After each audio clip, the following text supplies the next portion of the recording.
Good morning दोस्तों, Soni current affair classes की तरफ से मैं सुनील आप सभी का हार्दिक स्वागत करता हूं। उम्मीद करूंगा कि आप सभी लोग कुशल होंगे, स्वस्थ होंगे। दोस्तों आज 17 जुलाई, तो चलिए दोस्तों शुरू करते हैं आज की क्लास का पहला सवाल। दोस्तों हाल ही में भारत में पहली बार किस राज्य ने मोंग फ्रूट की खेती शुरू की है? दोस्तों सबसे पहले आपको बताना चाहता हूँ कि मोंग फ्रूट को भिक्षु फल के नाम से भी जाना जाता है और हाल ही में भारत में पहली बार हिमाचल प्रदेश ने इसकी खेती शुरू की है। चलिए दोस्तों बढ़ते हैं अपने अगले सवाल की तरफ। दोस्तों अब देखते हैं आज का दूसरा सवाल। दोस्तों भारत का कौन सा राज्य अथवा केंद्र शासित प्रदेश कोविड-19 टीके की पहली खुराक का 100% टीका करने वाला पहला राज्य अथवा केंद्र शासित प्रदेश बन गया है? तो दोस्तों ये है लद्दाख, जो कोविड-19 टीके की पहली खुराक का 100% टीका करने वाला भारत का पहला केंद्र शासित प्रदेश बन गया है। चलिए दोस्तों बढ़ते हैं अपने अगले सवाल की तरफ। दोस्तों अब देखते हैं आज का तीसरा सवाल। दोस्तों हाल ही में मुंबई एयरपोर्ट के प्रबंधन का कार्यभार किस कंपनी के द्वारा अधिग्रहित कर लिया गया है? तो दोस्तों अडानी समूह की कंपनी के द्वारा मुंबई एयरपोर्ट के प्रबंधन का कार्यभार अधिग्रहित कर लिया गया है। चलिए दोस्तों बढ़ते हैं अपने अगले सवाल की तरफ। दोस्तों अब देखते हैं आज का चौथा सवाल। दोस्तों हाल ही में रक्षा मंत्री राजनाथ सिंह ने सरकार में शिकायत निवारण में सुधार के लिए किस आर्टिफिशियल इंटेलिजेंस आधारित एप्लीकेशन को लॉन्च किया है? तो दोस्तों सीपी ग्राम्स नामक एप्लीकेशन लॉन्च किया गया है। दोस्तों इस एप्लीकेशन को आईआईटी कानपुर के सहयोग से बनाया गया है। चलिए दोस्तों बढ़ते हैं अपने अगले सवाल की तरफ। दोस्तों अब बढ़ते हैं आज के पांचवें सवाल की तरफ।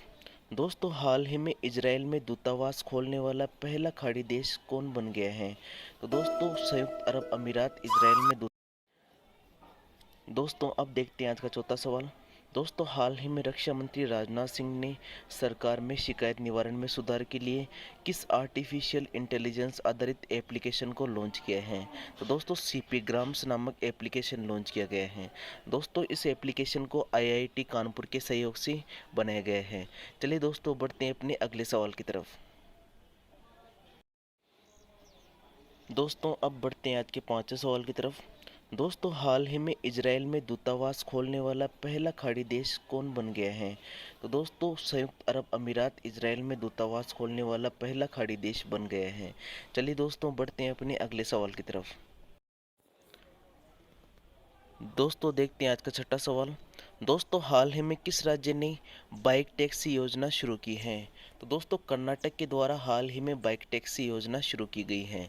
चलिए दोस्तों बढ़ते हैं अपने अगले सवाल की तरफ।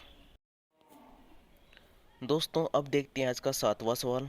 दोस्तों हाल ही में प्रधानमंत्री नरेंद्र मोदी के द्वारा किस स्थान पर रुद्राक्ष सम्मेलन केंद्र का उद्घाटन किया गया है? तो दोस्तों ये किया गया है उत्तर प्रदेश के वाराणसी के अंदर। चलिए दोस्तों बढ़ते हैं अपने अगले सवाल की तरफ। दोस्तों अब देखते हैं आज का आठवां सवाल। दोस्तों हाल ही में सड़क परिवहन और राजमार्ग मंत्रालय के तहत Indian academy of highway engineers ने नोएडा उत्तर प्रदेश में उन्नत परिवहन प्रौद्योगिकी और प्रणालियों के लिए एक केंद्र स्थापित करने के लिए किसके साथ समझौता किया है? तो दोस्तों इसके लिए ऑस्ट्रेलिया की न्यू साउथ वेल्स यूनिवर्सिटी के साथ समझौता किया गया है। दोस्तों इसका मुख्य उद्देश्य भारत में ट्रांसपोर्ट व्यवस्था को बेहतर बनाना है। चलिए दोस्तों बढ़ते हैं अपने अगले सवाल की तरफ। दोस्तों देखते हैं आज का नवा सवाल। दोस्तों भारतीय संसद में कोविड-19 के वायुजनित संचरण को रोकने के लिए कौन सी कीटाणुशोधन प्रौद्योगिकी काम में ली जाएगी? तो दोस्तों इसके लिए पराबैंगनी सी वायुनली कीटाणुशोधन प्रणाली काम में ली जाएगी। चलिए दोस्तों बढ़ते हैं अपने अगले सवाल की तरफ। दोस्तों अब देखते हैं आज का अंतिम सवाल। दोस्तों देश का पहला अनाज बांटने वाला एटीएम कहाँ शुरू किया गया है? तो दोस्तों ये शुरू किया गया है हरियाणा के गुरुग्राम के अंदर। चलिए दोस्तों इसी अंतिम प्रश्न के साथ आपसे विदा लेता हूँ। उम्मीद करूँगा कि आपको आज की क्लास अच्छी लगेगी। दोस्तों इस क्लास के संबंध में अपने विचार कमेंट बॉक्स में ज़रूर लिखिए। मिलते हैं अगली क्लास के साथ, तब तक के लिए राम राम।